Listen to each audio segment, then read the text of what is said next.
Alright, so anyway, what I'm doing is draining a little bit more water there because I still had it dripping out of the relief valve a little bit. So I just want to be sure when I remove that thing I'm not going to get sprayed with very, very hot water.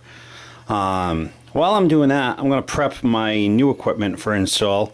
Basically, all that's going to be is putting some Teflon tape around the threads here on the new valve, as well as on the discharge tube. Alright, so all of our water stopped leaking. I loosened up this relief valve with a wrench a little bit. Looks like it needs a little bit more. So we'll just place that guy on there. So you can see it, huh? And turn. A little bit tough to do with one hand on the camera, but that's alright.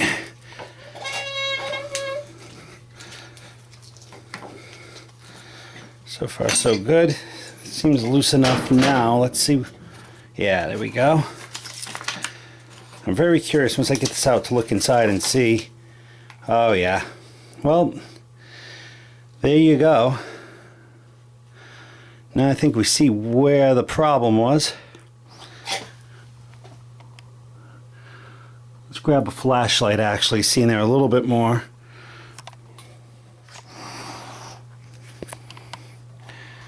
Alright, so I'm not sure if that's gonna be good or bad.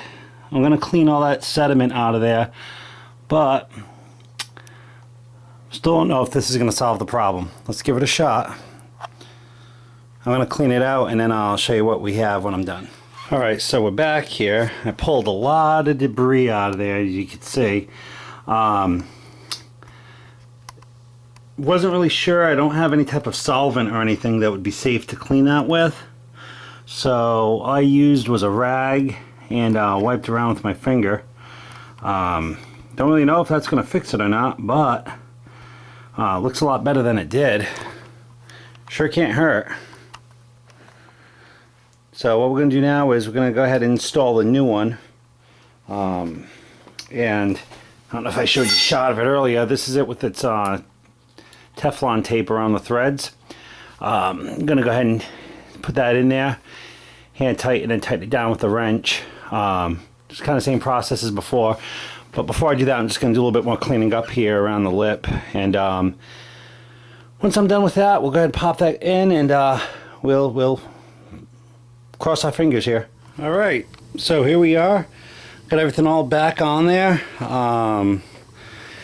Again, like anything else, when you screw anything in, always start it off by hand to avoid risk of cross-threading the threads. So I got that guy put back on there. What we're going to do now is kind of reverse process here. I want to take my garden hose off the bottom here.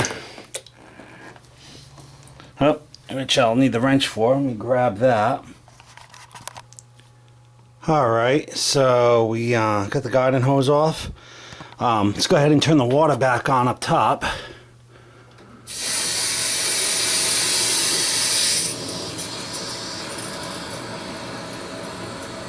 So that tank's going to fill back up.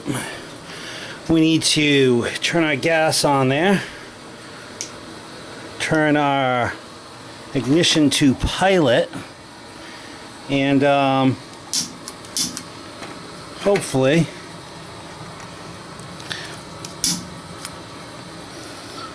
the pilot just lights without a big problem. Okay, so we've got the pilot lit. Got to hold the button down here for about a minute just to keep it lit. So we'll give that a little bit. And once that's done, we will turn the switch to the on position. Alright, so got the pilot lit. Everything seems to be working good. I have hot water upstairs. I just ran up there and checked it. And so far, no leaking. Now, I'm a little concerned because it was very corroded in there, and as you can see from up here, you know, the rust coming from up here. You know, hoping it was just a bad valve and that's going to take care of the pressure that was building up in there. But if not, looks like I'll be buying a new tank. And if that's the case, watch for my next video, I guess. This is my first how-to video, so forgive the choppiness of the video. Hope it helped you out, and good luck out there. If you have any questions, shoot me a message. Thanks.